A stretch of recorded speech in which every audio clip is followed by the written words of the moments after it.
But how close was it to going someplace else? And Brooklyn did the right thing, obviously, and got you locked in for 4 years. But how close was this thing? Yeah, I mean, I contemplated some other situations, but at the end of the day, coming back to Brooklyn was my number one priority, and I'm extremely happy that everything worked out the way that it did. And I couldn't be happier to be back. Obviously, be a part of a championship caliber team and stay in a spot that I've spent the majority of my NBA career. Yeah, no, you definitely have, and you've carved out this unbelievable, great niche, and I love to see it. Obviously, sharing our UVA background, but as you came into this season and you knew that Kyrie and KD were teaming up to be on this squad, the expectation had to have flown. What was the team's emotion around the construction of this team this offseason? Yeah, I think this is sort of where every organization tries to get to, where you have these championship level expectations. Obviously there's a target on your back every night, no matter who you're playing against, because of the talent that you have, the expectations that you have. But again, that's kind of what you want. I've been in the opposite end of it. When I first got to Brooklyn, we had no expectations whatsoever, and to see sort of the transformation over the last few years, this is the position that you want to be in. And this is where every NBA organization, every professional organization is trying to get to this point where they have championship level expectations. Mm-hmm. So that's Joe Harris, terrific player for the Nets, and Nets are going to beat a lot of teams, and the Nets are going to pound a lot of teams this year. They are loaded. Joe, we talk about this with quarterbacks all the time. This is one of the themes on the show, and Tiki's hit on this 8 years ago, and it rings true now, and it's always going to ring true. When you're a quarterback, you get drafted to the wrong situation, maybe a bad offensive line, a head coach who's not incredibly innovative. The quarterback doesn't flourish. He's labeled a bust, whatever it might be. Might bounce around. And when you were with Cleveland, I know it wasn't ideal for you because you weren't getting a ton of burn, but to go from that to now, like what changed other than the uniform? What changed for you to go from a guy who was almost out of the league to somebody who's an indispensable piece on a team that could win a championship? Yeah, I think obviously I learned a ton in my time in Cleveland. I was lucky to be there with so many great players. I mean, the majority of the roster when I was in Cleveland was made up of guys that were 10-year-plus veteran guys that had a lot of success in the league. And it was a championship caliber team. It was one of those situations where, as a young player, I didn't really have a ton of sort of developmental room where you come in, kind of learn through some mistakes, kind of trial by fire. It was either you're coming in, you're going to help the team win, or you're not going to be playing.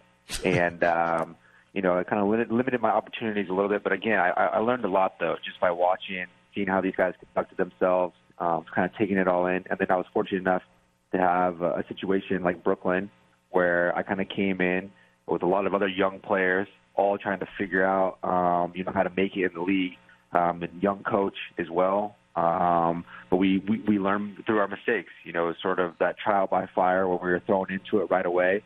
And, I just really didn't have that luxury while I was in Cleveland, although I did learn a lot just by observing and watching. Yeah, I just want to follow up real quick on that, because one thing that's unique, and it's dangerous, Joe, when it worked out for you guys, everybody seemingly, but when you're on a team with a lot of young guys, as you just pointed out, when you first got to the Nets, that was the situation. Let's face it, Joe, everybody's trying to get that second contract. Everybody's trying to get shots up. Everybody's chasing league-wide respect. Everybody's looking for a little love, right? I think it's quite rare when you have multiple young players and you're losing for it to still be harmonious. And I think that speaks to the character of the guys who were there and are still here now. Yeah, definitely. I think you see it from the top, though, too. So Sean Marks is the GM. That his first year was my first year here. He brought in all the guys. His whole thing was all about establishing the culture first and foremost. So you wanted to get guys in, build this sort of foundational base with high character guys that he knew were going to work. A lot of guys too that kind of had second opportunities. Myself, Spencer Dinwiddie, guys that he drafted, Karis LeVert, Jared Allen. Those are guys that kind of, were anticipated being maybe even higher picks than they were, dropped a little bit. So it's sort of this situation where a lot of us kind of came in with that chip on our shoulder, but we're all kind of cut from the same sort of cloth, where we all, personality-wise, mesh really well together. And a lot of that has to do with Sean and his approach to how he wanted to build this organization up.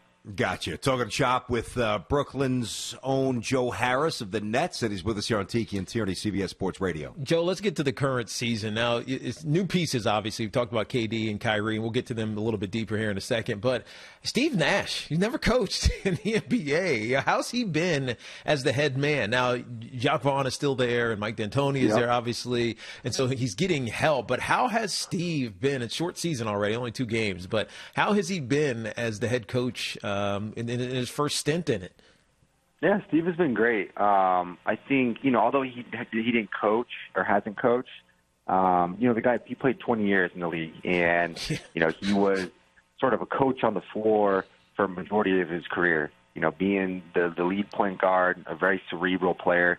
He kind of understands the ins and outs of the game, but at the same time, he's also such a humble guy where he's like, hey, I'm going to make sure that I have the best staff that I could possibly have around him. So that's why he's got guys, able to keep Jacque Vaughn around, Mike D'Antoni. We got a couple of guys that were on the staff beforehand, Jordan Ott, Adam Harrington, Tiago Splitter, Ime Udoka. You kind of go down the list. We have a lot of very credible and great coaches in their own right that are all kind of make up the staff. And he does a really good job delegating.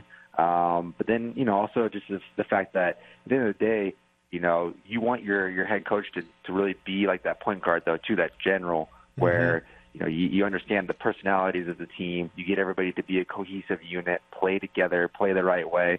And he's able to do that, especially here early on. Yeah, no, and it seems like it already. He's got the respect of you guys, and that mostly comes from his playing career. Let's talk about the dynamic that's now in this locker room. Now, obviously, Kyrie was there last year, even though he missed a bunch of games with some injuries. He had surgery, etc. But now it's KD and Kevin Durant and Kyrie Irving in this locker room. What's the dynamic like? What's it feel like having those two guys around consistently?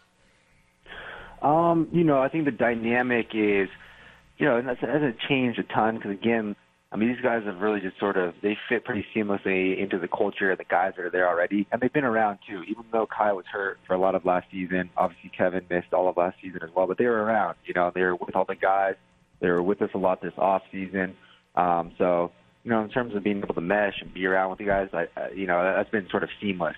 I think the dynamic itself is just, different just because they are the players that they are.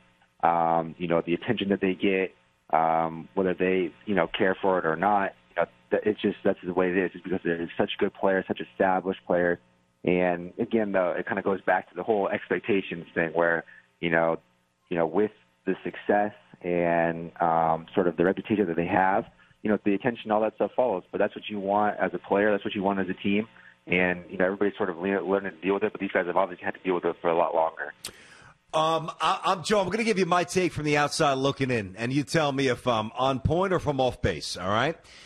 Kevin Durant, same exact dude, walks in the building every day. He's chilled. He's low maintenance. Kevin Durant would go outside in 30-degree temperature and get 1,000 shots up on a playground with nobody watching for free. Kevin Durant is incredibly self-motivated. He's great, and he's even keel, and he's chilled. Kyrie, on the other hand, not necessarily sure which cat's walking in the door every day. Some days he's high, some days he's low, some days, like last year, he's talking into a microphone saying, I don't know if this roster is good enough, which, by the way, if I'm you, I would have taken that as a personal slight. I know some of you guys did.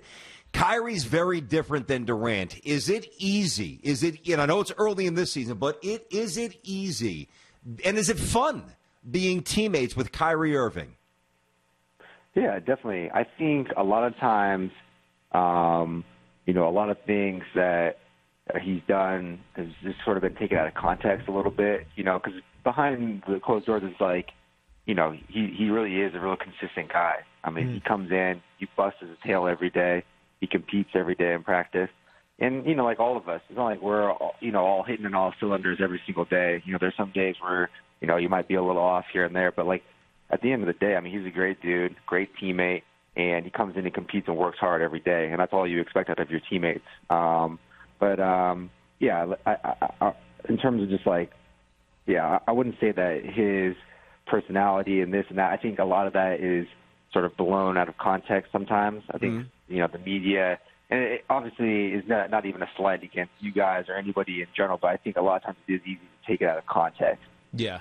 Well, Joe, it almost feels like because I've met Kyrie personally a couple times, and it's completely different than what I see when I watch people in the media. Is it more? I don't want to say he's uncomfortable because I know he's not uncomfortable in front of the media, but it's like he's guarded in front of the media and wants to put on a facade, be someone else. But with you guys, he's okay. You know what I mean? Yeah, no, 100%. I mean, he's a great dude, and like I said, he's a great teammate. You know what to expect from him when he comes in every day. He's going to bust his tail, do his job, and I wouldn't even say he's a high maintenance guy by any means. I think, and to be honest, I don't pay a lot of attention to a lot of the extra stuff and some of the things that are going on in the media, especially when it pertains to him or some of the other guys on the team. Yep. But I do know that some of the stuff that I have caught wind of or what you guys just mentioned, I think it is taken out of context because I don't see that, I see what I see every day with him coming in, being professional, just working too. Like the guy, at the end of the day, him and Kevin are identical in terms of the sense where these guys are established superstars, but they come in and they bust their tail every day. These guys are two of the hardest working guys we have on our team, and that's what you want from all of your teammates, But they just, I think some of the other stuff, people like to latch on to that and then, blow it up a little bit more than it really is.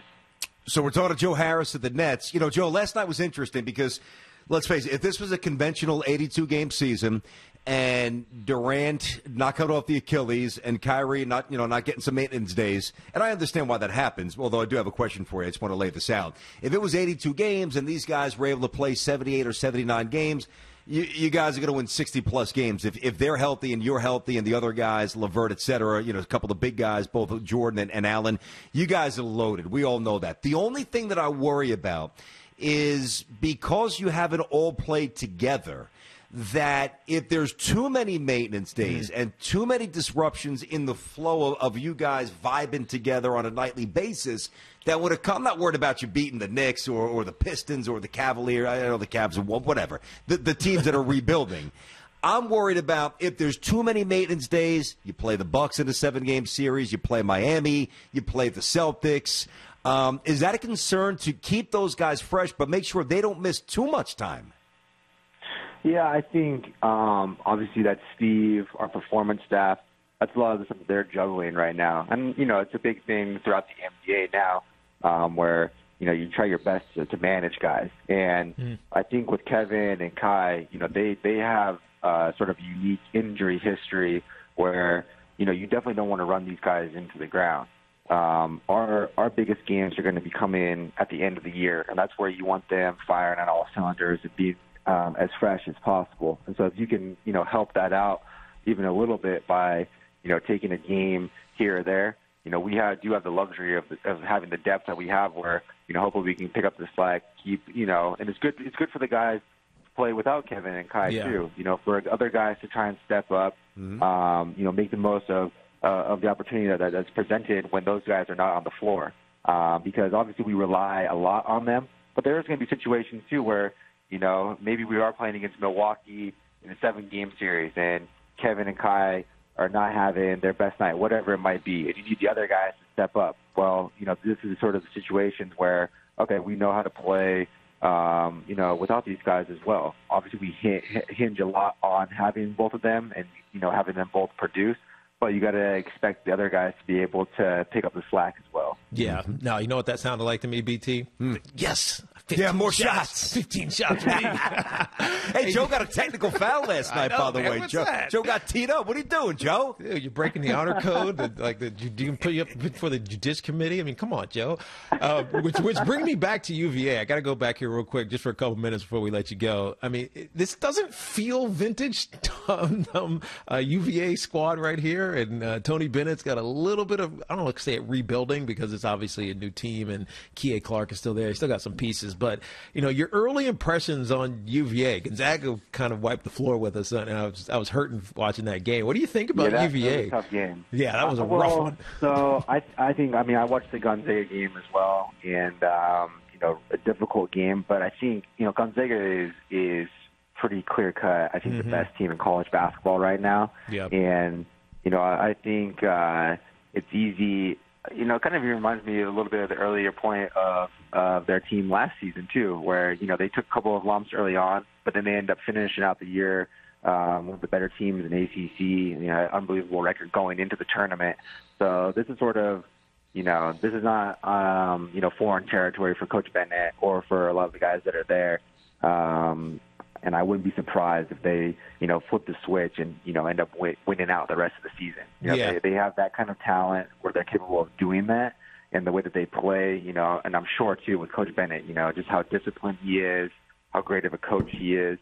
I would not be shocked to see them finish out the year that way. Yeah, no, he always seems to right the ship, even when it's going astray sometimes. Last one for you, Joe. I know you're following what's happening in college basketball. They're getting some coaches. Coach K was one, Calipari is another, Jeff Capel at Pitt said this as well. The COVID situation, we know it didn't affect you all last year in the bubble because you guys were in the bubble and you were 100% safe. Now that you guys are out of it and you're living, I mean, you had COVID last year. I remember we talked about this. Yep. And I think a lot of your teammates did as well.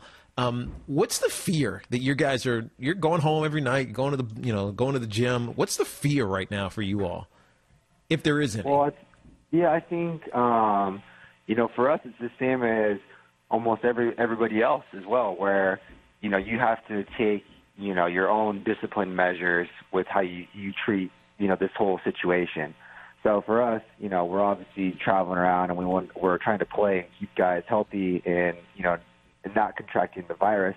So that means you got to stay disciplined with, all right, I'm wearing the mask, I'm wearing gloves, I'm hand sanitizing, I'm not going out where I shouldn't be, that sort of stuff. And I think it's you're not going to be able to obviously control everybody, but you try and hold your teammates accountable, people within the organization accountable, and just try to go about it the right way. Because at the end of the day, you want guys to be healthy first and foremost. But then, you obviously see how it affects the teams that have had something happen to them. I mean, you saw Houston here the other day. Yeah. I forgot how many guys they were down, 5, 6 guys.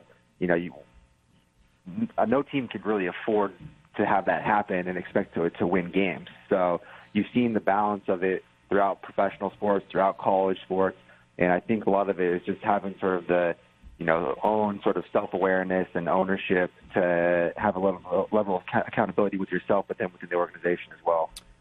Joe, immense respect for you, man.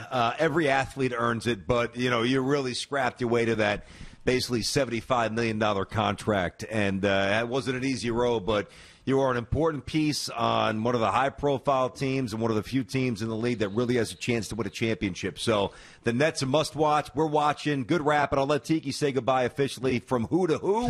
But good having you on the show, buddy. Yeah, appreciate you, Joe. Appreciate you guys. Yep, thanks, thank you. Thanks for answering the call. Right, Wahoo-wah, brother. Guys. Wahoo-wah, man. There you go. He's good, man. I like Joe. I really thought the Knicks were going to try to get him. They wanted him. But listen, if you're Joe Harris, it makes no sense. Even if it's the same money, you stay with the Nets, you get open shots all night. Thanks for watching. Make sure you like and subscribe, and don't forget to hit that bell to be notified when we drop fresh content.